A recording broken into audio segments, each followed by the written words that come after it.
Alam nyo ba na dati I think it's radium, if I'm not mistaken, ginagamit siya for beauty products before. Lipsticks? Yung mga cosmetics? Lipstick. Cosmetics per se. Kasi it glows. Ito ba yung Radium Girls? Bago magkaroon ng Wonder Girls, Radium Merong Radium Girls. Girls. Siyempre, wala silang idea. They Sa just idea. thought of aesthetics. Interestingly, even pagdating sa toothpaste, lagyan nila ng doon pa lang naman din nila nalaman that The hard way.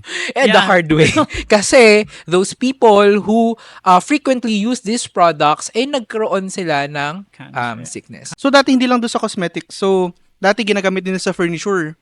So, dati nauso ang uranium glass. Okay. So, ini-infuse yung Yeah. glass with uranium. And feel ko, isa na rin yan sa factors kung bakit parang color greenish yung color. Kasi pag tinapatan mo ng UV light, Green. nag-green, nag-glow ng green. Napakaganda.